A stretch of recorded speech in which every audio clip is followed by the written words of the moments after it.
Hola a todos, buenas tardes o buenos días. Bien, pues vamos a empezar. El tema de hoy va a tratar de cuestiones de tecnología.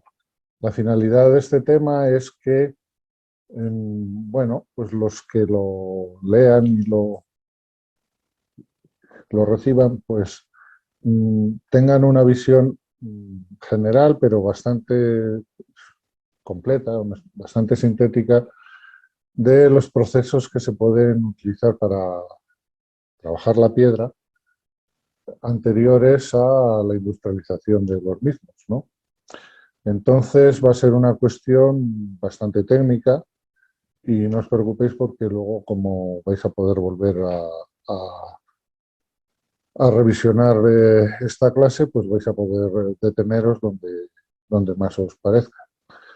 Y recordaros que hay cosas que por formato de esta clase no se pueden, por cuestiones de duración, no se pueden tratar en demasiado detalle, pero que los tenéis, lo podéis consultar y profundizar en la bibliografía, ¿no? Muy bien. En las clases anteriores ya se ha hablado de que la piedra se utiliza fundamentalmente en construcción y para, para lo que vamos a tratar hoy podemos considerar una actividad anexa a la construcción, la escultura. Como decía, la piedra se utiliza fundamentalmente por dos motivos. Uno por su durabilidad y el otro por una serie de cuestiones de orden estético. Pero luego, esto pueden ser un poco los dos criterios generales para elegir una roca como material para ser transformado. Pero luego hay otro tipo de condicionantes. Y hay un condicionante que es muy importante, que es la capacidad de esa roca de ser transformada con la tecnología disponible. Os he puesto ahí una foto de unos cantos de guijarro, unos cantos de río que son de cuarcita, que no se podían trabajar, no se podrían trabajar hasta hace bien poco porque son más duros que las herramientas disponibles para ello. Entonces, claro, supongo que alguno está pensando que el hombre, uno de los materiales que más ha trabajado desde más antiguo es la piedra y además una piedra dura como el sílex. Y aquí es donde voy a hacer una precisión que creo que nos puede introducir bastante bien en el tema. Porque este bifaz que veis ahí es una piedra trabajada, pero no es una piedra tallada, porque el proceso ha sido conformarlo mediante golpeo. Sin embargo, la piedra tallada, esos golpes son tan precisos y el proceso se puede reproducir con tanta precisión que sería capaz, por ejemplo, de crear dos bifaces virtualmente iguales, cosa que el cazador paleolítico no hacía. Tallar una piedra no es darle golpes y una forma somera, sino darle una forma precisa. Y esto comienza, los ejemplos más antiguos que conocemos están en Egipto, en el Imperio Antiguo. Las primeras herramientas que conocemos, que son las que tenéis aquí en la imagen, son de dos tipos. Son unos cinceles ligeramente parecidos a los que utilizamos hoy en día, pero en este caso son de cobre. ¿Esto qué quiere decir? Pues que es una herramienta que por su dureza les permitiría trabajar piedras blandas, tipo alabastro, areniscas o calizas no muy compactas. Pero, como sabemos, los egipcios también trabajaban piedras bastante duras y para eso utilizaban una técnica que recuerda bastante a lo tallado del sílex, porque el trabajo de la piedra dura se hacía desprendiendo fragmentos con unos mazos como los que tenéis abajo, que son unas bolas de dolerita. Como hay una escala, veis que no son muy grandes.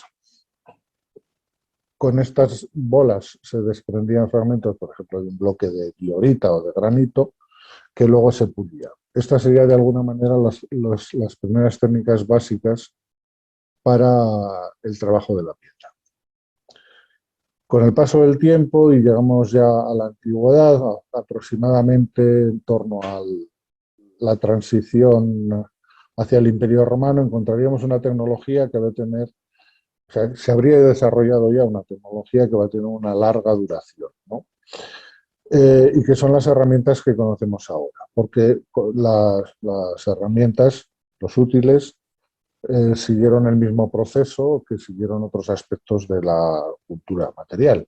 Empezaron siendo de cobre, luego pasaron a ser de bronce y luego empezaron a ser de hierro. Mejor, sería más preciso decir que de acero, o sea, un hierro con una cantidad variable de carbono.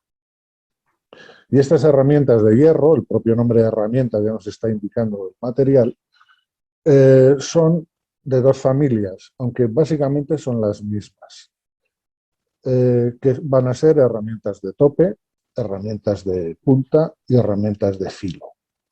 En las dos imágenes que veis aquí, veis en la izquierda que unas herramientas que denominamos de percusión aplicada y que se caracterizan porque van enmangadas, pero ese mismo filo o punta o tope que tienen las herramientas lo vamos a encontrar también con herramientas que se manejan con mazo, es decir, con las dos manos.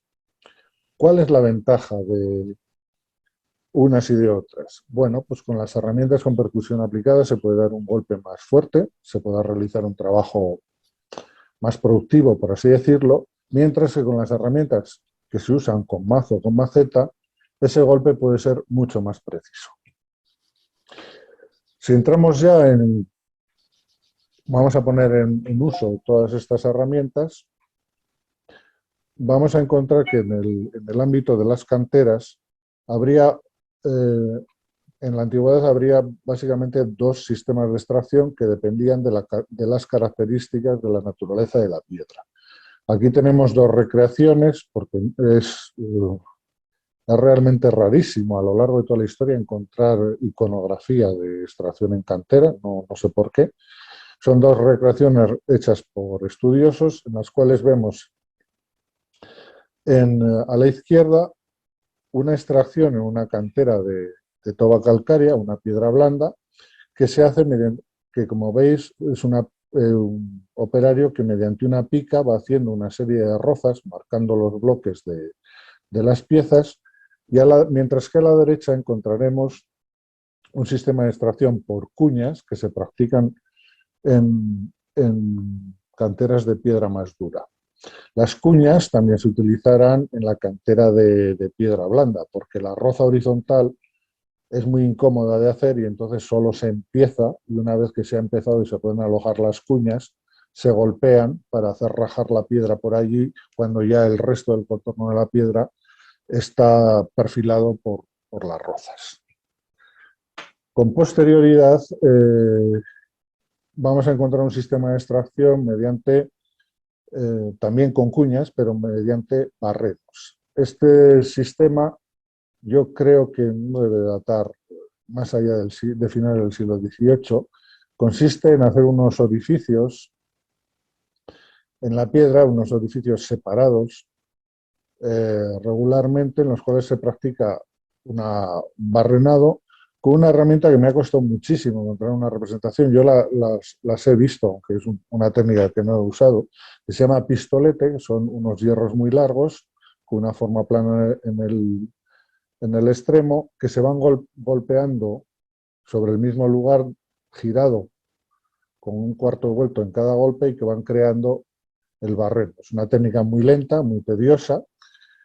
Después, cuando están los barrenos hechos, lo que se introducen, que es en la foto de la derecha, es una cuña un poco más compleja que las que hemos visto en la imagen anterior o en las que aparecen allí mismo a la izquierda, que consta de dos palomillas que tienen la forma del barreno que se ha hecho con el pistolete, en cuyo interior se aloja la verdadera cuña que al introducirla y golpearla va haciendo una presión no solo en el borde de la piedra, sino a lo largo de toda la longitud de la palomilla, con lo cual la fuerza de la tensión que provoca para romper la piedra es mucho mayor. Y esta imagen que tenemos aquí, pues os la he puesto para hablaros de una cuestión que incide mucho en la forma de organizar el trabajo de la piedra, y es el transporte. Aquí vemos un cuadro de Goya, que es una de las versiones del albañil herido que pintará más adelante, que es la escena de abajo a la derecha, pero cuya imagen o escena central es el transporte de un gran bloque de piedra, no sabemos si de una caliza, de un mármol, dedicado a una construcción que se ve al fondo. Pues bien, este transporte hecho con tracción animal a través de caminos muy malos, muy mal mantenidos, muy mal pavimentados, con vehículos sin amortiguación, lo que provocaba es que las piedras no se pudieran llevar a su destino completamente trabajadas, porque los riesgos de desperfectos eran muy elevados. Entonces encontraremos que, aunque hay excepciones, en una construcción se solía trabajar a pie de obra, con bloques traídos de la cantera que a su vez se volvían a dividir en función de las necesidades de la obra, y es así, y luego ya se les daba la forma definitiva. En esta ilustración lo estamos viendo en el primer término al centro, como hay dos canteros que están trabajando bloques que después, más hacia atrás y hacia la izquierda, vemos cómo están colocados. También os ruego que prestéis atención a un señor que hay sentado con una gran sierra en la parte derecha, porque le vamos a ver después. Y una vez en el taller, pues como decía, el proceso es volver a dividir el bloque que según ha llegado de cantera en función de las necesidades de la obra. Aquí vemos en la imagen derecha una silografía del siglo XVI, al fondo unos señores representados esquemáticamente moviendo un carro cargado con una gran piedra, el parque de bloques, los bloques según llegan de cantera que se trabajan en el taller, y en el centro tenemos a un señor que está cuarteando o desdoblando uno de esos bloques para hacer bloques más pequeños que después los canteros, los cuales después los canteros darán forma. Un detalle de lo mismo lo podéis ver en la imagen de la fotografía de la izquierda. Entonces, con este bloque y para darle forma, habría una primera fase de desbastado, que sería eliminar las irregularidades, ir consiguiendo una forma vagamente paralelepípeda que se hace mediante herramientas de tope, como las que vemos aquí, con los cuales se golpea y saltan lascas grandes, y después se utilizarían las herramientas de pico las herramientas de punta para ir aproximando las superficies. Como hemos hablado de dos familias, herramientas con mango y sin mango, pues entonces tendremos herramientas de punta con mango, como el pico martillo, pico mampostero a la izquierda, la pica de cantero en el centro, o los punteros que se manejan con mazo o maceta a la derecha. Las huellas de la herramienta de punta son muy características. Ahí podemos ver unas de un muro romano y si se miran con atención se ven huellas de dos trabajos. Hay unas muy grandes que están marcadas en una superficie bastante irregular, que son las que proceden de cantera. Es decir, esas huellas se hicieron cuando el cantero de cantera estaba haciendo la roza para extraer el bloque. Es un sistema de rozas porque estos son sillares de arenisca. Pero después se colocaron y encontramos unas huellas de las mismas características, pero más finas y más regulares, que son las utilizadas para acabar el plano o paramento. Esto sucede porque los romanos, por lo general, cuando hacían construcciones de sillería, trabajaban los dos planos de carga, los horizontales, construían el muro, lo ajustaban y después, una vez construido el muro, tallaban la fachada, el paramento o la superficie exterior. A la derecha os he puesto una imagen en la cual veis también otro trabajo hecho con picas, pero en este caso con una caliza más dura, que deja un apiconado, que es el término de este acabado, en la cual las herramientas se han manejado en una dirección más perpendicular al plano que en la anterior. Aquí vais a ver a unos canteros medievales del siglo XII que están sentados cada uno en su taburete y que están acabando unos sillares, porque esta herramienta, manejada con cuidado y en piedras duras, puede permitir dejar planos aceptablemente útiles para construir. Sin embargo, en otro tipo de piedras, una vez desbastado el plano o desbastada la superficie, lo que se hace es acabarla con herramientas de filo y en este caso muy anchas. Tendríamos a la izquierda las escodas, que es una especie de hacha de dos cabezas, con la singularidad de que no son como las hachas de leñador, porque tienen el filo recto. Una variedad de esta misma herramienta llamada escoda dentada o trinchante, que tiene una serie de dientes, también tiene dos filos y el grueso o la cantidad de dientes es distinta en cada filo.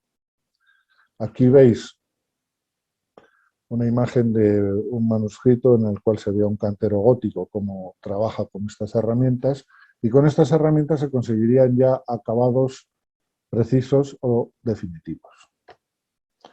Aquí tenemos una muestra de un escodado en un muro románico. Veis que se aplica de forma más o menos regular y en sentido diagonal a las aristas.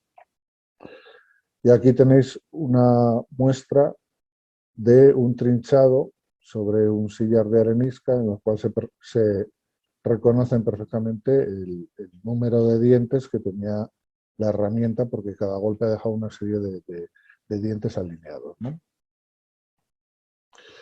Y puestos a hablar de herramientas para acabar superficies, debemos hablar de esta, de la bujarda, y de su variante más fina, que la tenemos a la izquierda, que es la martillina. La bujarda es un martillo en cuyas cabezas están labradas una serie de puntas de diamante prismáticas de forma regular. Como en las herramientas anteriores, en concreto el trinchante, las cabezas no tienen el mismo número de puntas, de forma que se puede hacer un trabajo más somero y luego repasar y hacer un trabajo más fino. Esto es favorecido con la bujarda de cabezas recambiables que veis a la derecha, en las cuales hay las cabezas se ajustan al mazo y puede ser desde 5 por 5 puntas hasta 11 por 11. Y tenemos que hablar de esta herramienta porque tiene unas características singulares. Es que no es una herramienta que procede del acervo antiguo, originado en la antigüedad y transmitido más o menos a la Edad Media. La bujarda debió de aparecer en el barroco y es una herramienta que parece ser que inicialmente se utilizó en el norte de Italia para el desbastado de mármoles. Sin embargo, tuvo una gran difusión. Aquí tenéis una muestra a la derecha de un paño abujardado, en el cual veis que el aspecto es parecido al del apiconado, pero más regular. Como decía, es una herramienta que tuvo una gran difusión y es un caso un poco singular, porque realmente, por ejemplo, yo no conozco casos utilizados en la península ibérica anteriores a 1730, más o menos. Lo que pasa es que, claro, como herramienta de desbastado, yo no puedo asegurar que no haya sido usada antes en las caras interiores. Lo que pasa es que la bujarda se ha utilizado y se ha utilizado masiva y extensivamente en las superficies exteriores. Y esto hasta el punto de que hasta no hace mucho tiempo la bujarda era la herramienta más característica de un cantero. Y esto, ya que estamos hablando de una clase dirigida a personas interesadas en el patrimonio, es algo que hay que evitar. La bujarda, que hoy en día se utiliza, lo que pasa es que accionada bien eléctrica o neumáticamente, la bujarda no es una herramienta, no es un útil para dejar superficies acabadas. ¿Por qué? Pues por dos razones. La primera es que en piedras duras, al ser un golpe que da una cabeza, o sea, al ser, en realidad estás dando martillazos a una superficie que deja un acabado eh, con puntas, ¿no? O sea, con impactos con forma de punta. Esos golpes producen microfracturas que son muy sensibles a la alteración. Y en segundo lugar, pues porque una superficie abujardada en relación con una superficie lisa es considerablemente mayor. Es decir, si ponemos un sillar abujardado en una obra, en realidad estamos sometiendo a la intemperie una superficie mucho más grande de lo que mide ese sillar. También podemos hablar, perdón, de otro tipo de herramientas ya particulares para acabar determinadas piedras, como las areniscas, como estas que veis aquí, que son unos carriles parecidos a las garlopas o cepillos de carpintero. En la imagen de la derecha, que es la textura del raspado sobre arenisca, veis claramente las direcciones en las que se ha usado unas estrías en unas direcciones determinadas que evidencian que se ha usado este carril o cepillo. Y por cuestiones de formato, no voy a hablar de aquí de unas herramientas que son indispensables también para el trabajo de la piedra, que son las herramientas de medición y de control del proceso. Porque lo que tenemos que recordar, es algo en lo que se insistirá en el tema 5, es la estrecha relación que existe entre los trabajos de la piedra para la construcción, lo que es la cantería, y la geometría. Todos este tipo de trabajos no se podrían realizar sin unas premisas geométricas claras que luego hay que comprobar según se avanza en el trabajo de la obra mediante útiles de medida que básicamente son regla, escuadra y compás. Aquí veis a la izquierda un elemento de gótico ya final y a la derecha no es el diseño de ese elemento, está tomado de un manuscrito de un maestro alemán de la misma época, donde veis que realmente para hacer este tipo de trabajos se necesita previamente hacer un diseño geométrico estricto que luego se pueda comprobar y llevar a la obra. Ya hemos visto cómo llega una piedra al taller, cómo se pueden hacer los planos, superficies generales, y ahora vamos a meternos en cuando es necesario hacer detalles, ¿no? Que es cuando intervienen otra serie de herramientas más pequeñas, que quizá os son más familiares. Herramientas tanto para el labrado de molduras como para el labrado de detalles ornamentales, ¿no? Estas herramientas básicamente las vamos a conocer como cinceles, pueden ser de muchas formas y tamaños.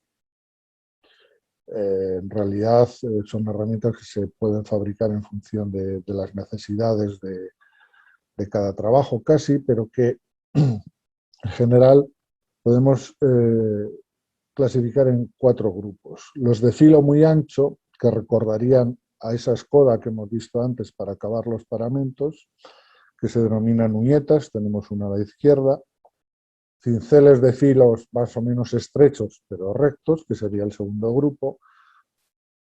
A su derecha tendríamos 3 cinceles con el filo redondeado, que pueden ser llamados cinceles redondos o medias cañas, y a su derecha unos cinceles dentados, igual que existía para herramientas de mango la dicotomía escoda trinchante, aquí vamos a tener la dicotomía entre cinceles y gradinas. Las gradinas tienen dientes. dientes. Los dientes pueden ser de varias maneras, básicamente planos y agudos. No podemos en esta clase profundizar en todo el uso que se puede dar de los cinceles. Y en cuanto a los procesos, yo os invito a que consultéis en la bibliografía, donde vais a encontrar cómo se hace una columna, cómo se hace un capitel, cómo se hace una cornisa, etcétera, etcétera, con más o menos cierto detalle que puede daros una serie de informaciones para que comprendáis bien estos procesos. Vamos a ver aquí la huella que dejan los cinceles. Aquí tenemos un ábaco de mármol, está invertido, en los cuales se ve la huella de cinceles en las aristas, y en los planos se ven unas huellas más anchas que se corresponden con la uñeta. Aquí tenemos un capitel en el cual vemos que en el collarino, que se ha dejado de forma un poco prismática, se intuye que se ha trabajado con gradina, que la cesta del capitel se ha acabado bien y luego se medio pulió, pero quedan ahí unas huellas, unos cinceles planos, y la decoración posteriormente se ha hecho con un cincel redondo. Aquí tenemos una pieza muy interesante desde el punto de vista didáctico, que es una gran pieza de granito, probablemente fue un dintel que no se llegó a colocar, la cual se observa ese primer trabajo de crear un prisma con una superficie grande, donde después se ha dibujado de forma pautada un mismo motivo, y como ese mismo motivo de izquierda a derecha se ha ido trabajando mediante el uso de varios cinceles, de varios tipos. Cinceles que también son necesarios para los trabajos de epigrafía, como esta elegante inscripción que veis aquí. Y aquí vemos un ejemplo del uso de la gradina para modelar el modelado final de superficies.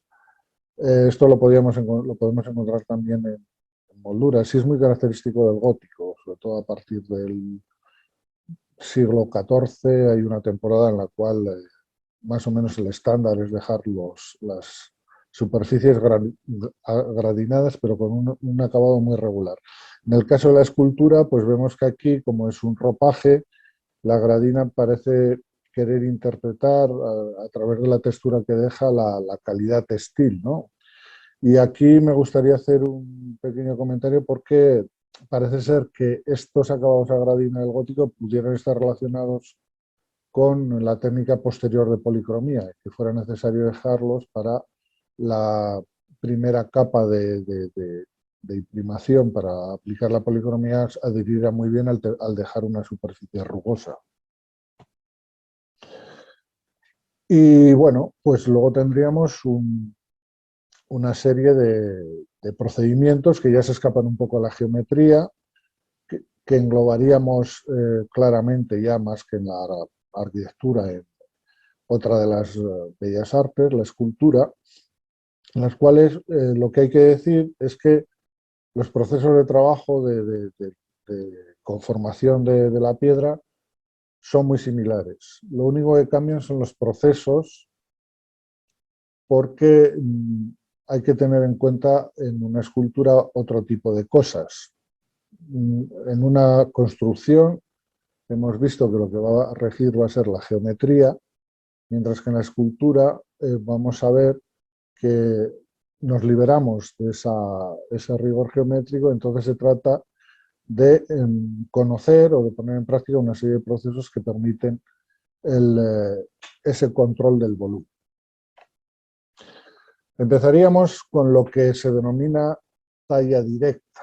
Esto yo creo que es una expresión que debe proceder de las vanguardias artísticas del siglo XX. Talla directa, en rigor, es un proceso de trabajo en la cual el escultor acomete directamente el bloque sin ningún tipo de referencia ni de elemento de control sobre su trabajo. Es la propia pericia y la tensión creativa frente al bloque. Aquí tenemos un ejemplo de talla directa.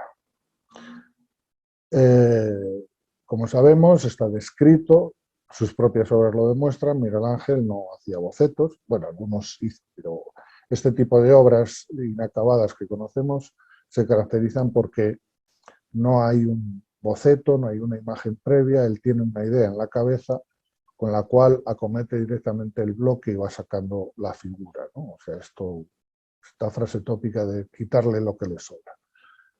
Eh, Esto está al alcance de muy pocos, porque lo que realmente debemos considerar talla directa son cosas como estas, que están muy bien, pero que lo único que exigen es pericia manual, pero no todo el mundo puede tener un control del volumen tan complejo.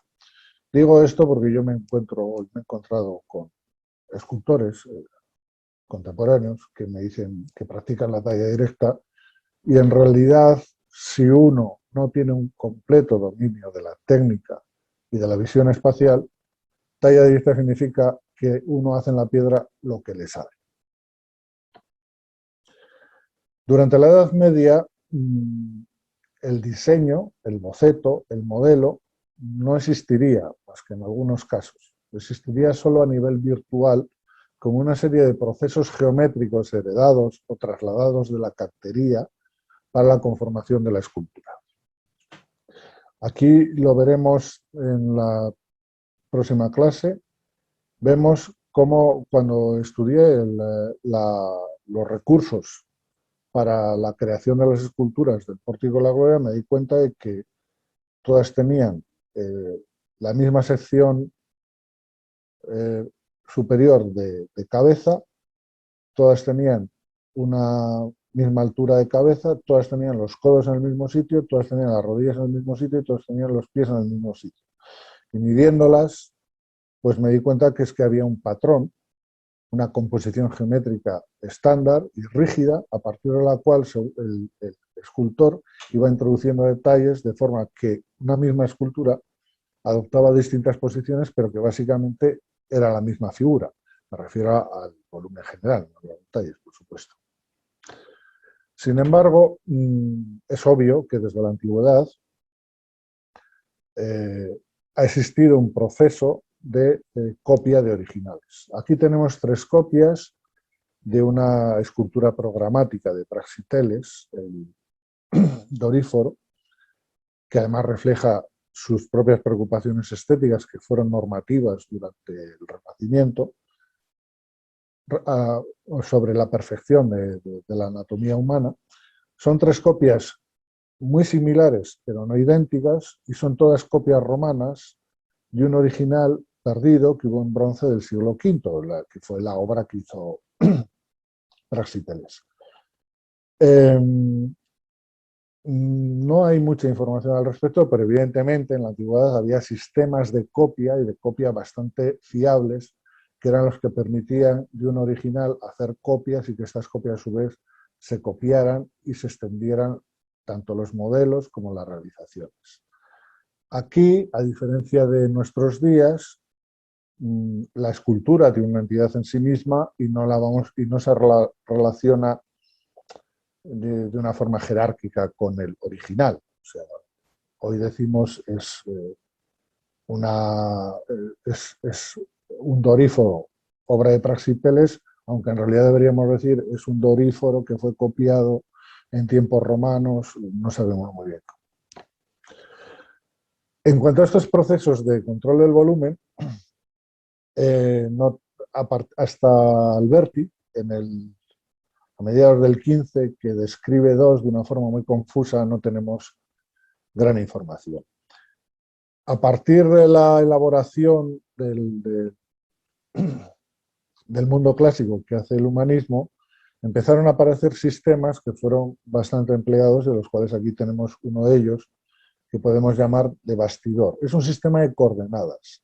Se trata de suspender un bastidor horizontal encima del original, que sería la figura de la izquierda, y otro encima de la figura de la derecha.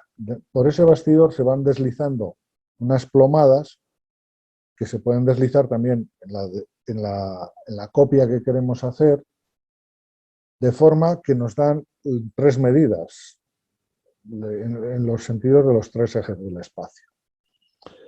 Se empieza por los puntos prominentes, luego se van sacando puntos secundarios y así hasta un momento en el cual ya el movimiento, el volumen de la figura está lo suficientemente definido y acotado como para que los detalles se puedan acabar por otro método. Daros cuenta de que si uno de los bastidores es proporcional al otro, con este mismo sistema, multiplicando las medidas o reduciéndolas, podemos hacer copias aumentadas o reducidas de una misma figura. En realidad, este sistema se puede simplificar, porque entre otras cosas, lo de manejarse midiendo con plomadas es muy complicado, porque se mueve. Entonces, un sistema más sencillo es sustituir el bastidor por lo que denominamos cajón o jaula, que en este caso es una estructura de madera que tiene las mismas, que incluye la estatua y que tiene las mismas dimensiones que el bloque, de forma que podemos medir desde las aristas del cajón y trasladar esas medidas a partir de las aristas del bloque. Es un sistema que yo he utilizado aquí para sacar y establecer los planos generales del volumen de una escultura que después vamos a ver un poco más avanzado. Otro sistema sería el sistema de puntos de compás, en el cual se utilizan 3. Por triangulación, se basa en un principio muy sencillo, y es que 3 esferas se encuentran en un solo punto. Se trataría, lo vemos en la página de la derecha, arriba, en establecer 3 puntos que a su vez, en el original que se llevan a la copia, que a su vez nos determinarán otros puntos secundarios y así sucesivamente, y todos hechos a partir de unas 3 medidas por triangulación con compases. Abajo veis el esquema un poco del control del trabajo. Si las puntas de compás no se encuentran, no estamos, sobra piedra, hay que quitar un poco más. Si se encuentran exactamente, ese es el punto de la escultura que estamos buscando, y si se cruzan, es que nos hemos pasado. Al igual que el sistema de bastidor por plomadas, este sistema también tiene una ventaja, y es que si utilizamos compases de aumento o de reducción, podemos conseguir copias aumentadas o reducidas con este procedimiento de compases. Y por último llegaríamos un poco a la herramienta más empleada en los 2-3 últimos siglos para copiar escultura, que sería el puntómetro o máquina de puntos. El origen es el mismo que el sistema de los puntos de compás. Fijar 3 puntos en el original que se trasladan a la figura. Lo que pasa es que aquí cada punto del original se determina mediante una aguja que va sujeta a una T, que se llama cruz, con un mecanismo de rótulas, de forma que se puede llegar a pinchar cualquier punto del original, y trasladada la máquina a la copia de piedra, la aguja nos indicaría dónde debería estar el punto que queremos trabajar. Como la aguja tiene un tope, podemos trabajar, ir bajando y quitando piedra hasta que la aguja llegue al tope. Y al llegar al tope, estamos seguros que ese punto es el que se corresponde estrictamente con el original. Si es se trabaja con cuidado, es un sistema muy preciso. Aquí veis que el original está cubierto de unas pequeñas chinchetitas de latón, y esto es porque, claro, al tener que marcar los puntos con la aguja, pues muchas veces este original es de escayola. Si uno va a hacer varias copias de un original, al final acaba desgraciando el modelo original. Entonces, como los puntos de alguna manera son un poco metódicos, no se saca cualquier punto, sino los que definen con más eficiencia los contornos del volumen, pues de esta forma se protegen así los originales. Aquí tenemos la escultura anterior en una fase un poco más avanzada. Vemos el original, esto es una escultura modernista de hacia 1912, que estaba expuesta al exterior. Es algo que ya comentó Ana Laborde. Claro, no es una arenisca muy porosa que no conviene al clima donde estaba ubicada, y entonces, bueno, se planteó hacer una restauración, pero la propiedad al final decidió que era preferible hacer una copia, ¿no? Veis en la copia, que es a la derecha, que hay en la mano derecha de San José. No hemos llegado todavía a establecer planos por puntos, nos hemos quedado donde nos dejó el sistema del cajón, pero ya estamos trabajando los puntos del vestido. Ahí veis la punta de la aguja y el extremo de la cruceta. El sistema de puntos, aunque parezca otra cosa, es realmente simple. No es un oficio, hay que conocerlo bien, pero una vez conocido es un trabajo bastante mecánico. Por lo general los puntos se dejan fijados en esa tacholita que tiene 1 o 2 milímetros más que el volumen definitivo, de forma que una vez sacados todos los puntos, que es, como digo, es un trabajo mecánico que no tiene por qué hacer un escultor muy eficiente, después ya sí el escultor con mucha pericia el que acabaría los detalles. Y sin salir de la escultura, luego también tenemos que hablar de una herramienta que es indispensable para lograr los objetivos de ese modelado libre. Nos estamos refiriendo al trépano, que veis en esta lámina de la izquierda. Los distintos modelos de trépano estarían en la mitad superior. De izquierda a derecha tendríamos un trépano movido con un arco a través de un cuerpo cilíndrico de madera que tiene dos extremos, uno de madera y otro de piedra. No de madera y otro de hierro. El de madera se sujetaría con una plaqueta para que no resbale, y entonces al rozar el arco, la broca iría practicando el orificio. En medio tendríamos uno muy característico que todavía es posible encontrar en algún taller de joyería, que denominamos violino bailarina, que es un trépano de volante, y a la derecha un modelo más evolucionado que sería el berbiquí. Hay que darse cuenta de que estas brocas en realidad son pequeños cinceles, porque la broca helicoidal no se inventó hasta bien entrado el siglo XIX. Entonces todos los orificios de trépano que vemos no están hechos con estas brocas helicoidales que usamos habitualmente, sino con herramientas que simplemente tienen una punta redondeada. A la derecha estamos viendo un trabajo en el cual se ha utilizado, y muy bien, los recursos del trépano para definir los contornos y ir creando las sombras que crean el efecto en una escultura. Pero el trépano es también indispensable a la hora de modelar los detalles escultóricos. Aquí vemos una piedra caliza, es una obra que se dejó sin acabar.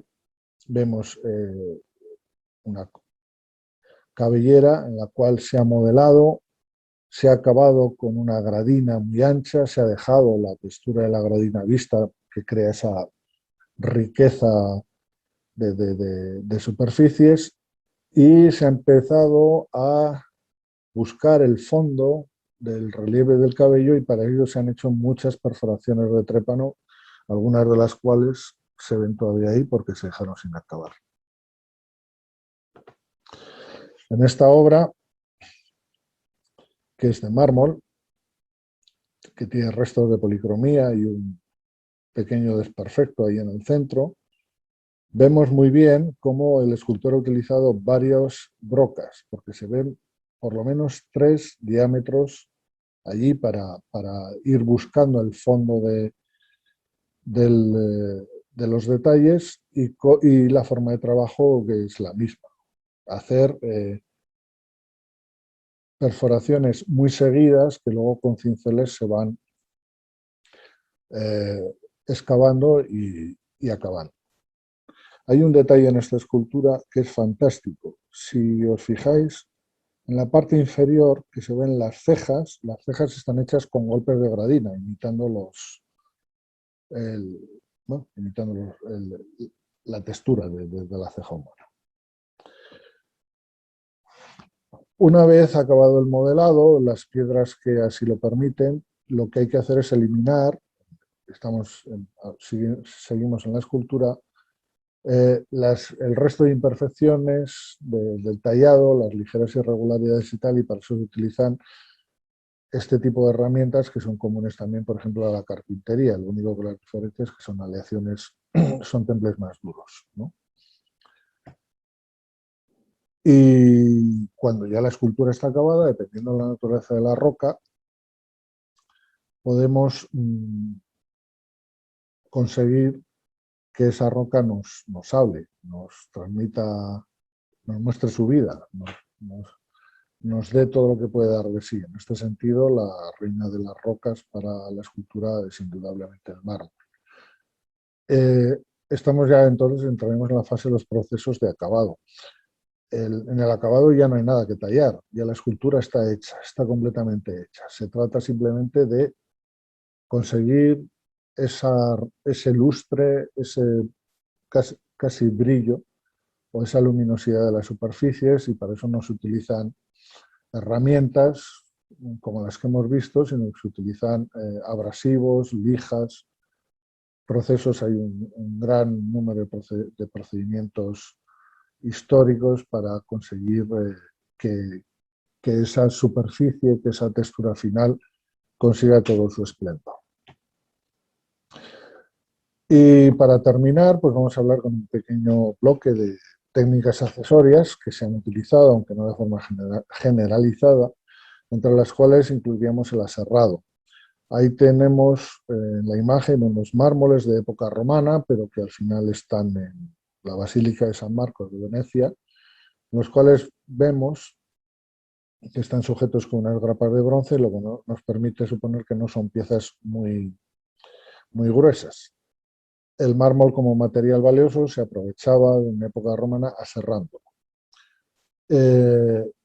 Y luego con ello recubriendo un edificio que podía tener las molduras de mármol, pero luego el resto de las fachadas ser de ladrillo perfectamente. Lo que pasa es que recubierto de mármol el efecto era indudablemente muy distinto. Para el aserrado de las piedras, vamos a volver otra vez al gran catálogo de herramientas que supone la enciclopedia francesa. Tenemos aquí dibujadas varias en la parte inferior de la lámina derecha. Veremos que hay una que tiene dientes, pero este tipo de sierras dentadas, como los serruchos de carpintería, solo se van a usar con las piedras muy blandas, porque si no, no son operantes. O sea, es decir, que la dureza de las piedras imposibilita que las herramientas dentadas puedan operar sobre ella. Y entonces lo que se utilizan es una serie de tronzadoras de fleje, de hoja lisa, como la del grabado de la izquierda, y para entender muy bien cómo funciona esto, el secreto está en el cubo, porque en el cubo lo que hay es un cucharón, un cazo, en el cual hay una mezcla de agua, puede haber arena, puede haber granalla de hierro, puede haber abrasivos tipo corindón, que se va vertiendo sobre la ranura y poco a poco, por desgaste más que por corte, porque no corta, pues se va separando una placa del bloque. Como en realidad estas sierras no están sujetas a ningún tipo de bastidor, se manejan manualmente, pues lo característico cuando encontramos un trabajo de estos es que esa escotadura en V que ven ustedes en la pieza de la derecha y que está originada porque la sierra avanza desgastando el mármol en este caso, pero como nunca tiene exactamente la misma posición, al final lo que va creando es una incisión con forma de U. Deberíamos hablar de otras técnicas que no son propiamente tallado, pero que son accesorias, como es la utilización de elementos metálicos para el armado y la consolidación de elementos pétreos, tanto escultóricos como estructurales, que por lo general se basan en los principios de que son, se realizan en zonas taladradas de las piedras y que se utiliza plomo, como sabéis, como medio de unión entre el elemento metálico y pétreo. Y tendríamos que hablar también de toda la cuestión que sí que sería un capítulo particular de la talla de la piedra, que sería el tema de los injertos, las reintegraciones. No las que podemos hacer ahora, porque no estamos en la edad preindustrial, sino las que se hacían con bastante frecuencia. Esto de aquí puede corresponder tanto a una reparación hecha en taller, en la época de construcción, como a una restauración antigua. Si observáis en la parte de abajo, se ve claramente que ahí hay una pieza que se ha insertado allí del mismo material, y un poco más arriba, entre las dos macollas góticas, veis que hay una pequeña caja. Esa pequeña caja, o sea, un rebaje que se realizó para insertar también otra pieza que finalmente o se perdió o no se iba a reinsertar. El principio de los injertos en la talla en piedra es la práctica de cajas, o sea, de volúmenes en negativo en los cuales se puede reintegrar con un volumen en positivo, unirlo con un mortero, con un pegamento, un elemento de unión, y luego retallarlo para conseguir digamos, la forma original o deseada. Tenemos aquí en la misma obra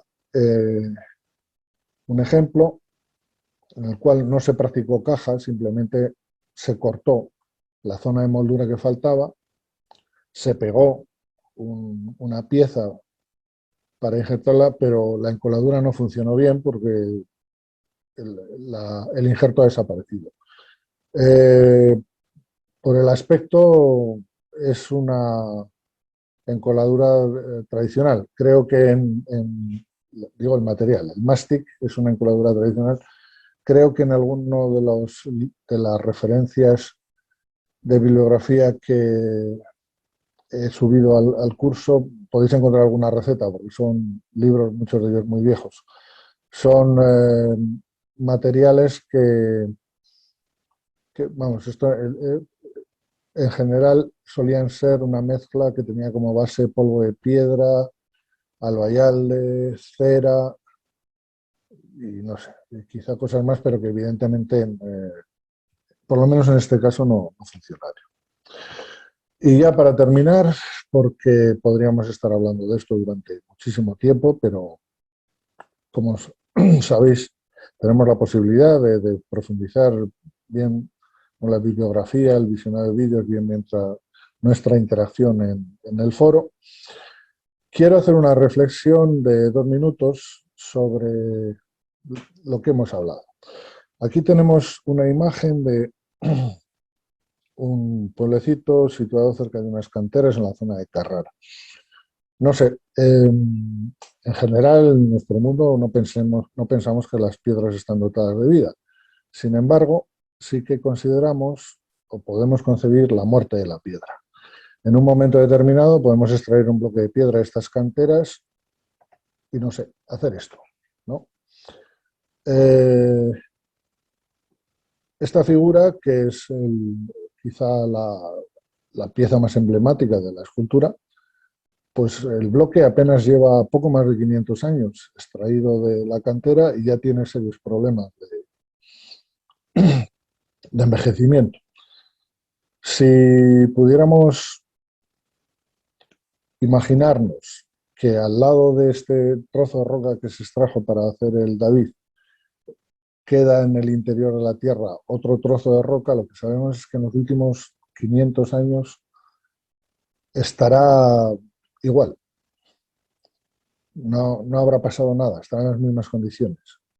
Y que incluso cuando el David, a pesar de todos nuestros esfuerzos, se convierta en un montón de escombros y finalmente en una montaña de polvo de mármol, ese otro trozo en la cantera seguirá estando igual, porque la edad geológica no se puede comparar con la edad del hombre y de sus obras. Entonces me gustaría, una última reflexión, que considerarais que de lo que hemos estado hablando es de, a cambio de la muerte de la piedra, poder ofrecerles de alguna manera una cierta vida, una vida humana, que consiste en hacerlas parte de un edificio, en convertirles en algo bello, en convertirles en algo que, bueno, nos sugiere, nos transmite a cosas, y que esta clase que hemos oído es, en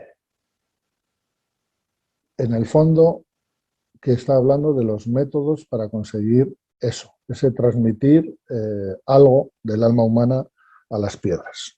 Pues muchas gracias y aquí ha acabado la clase.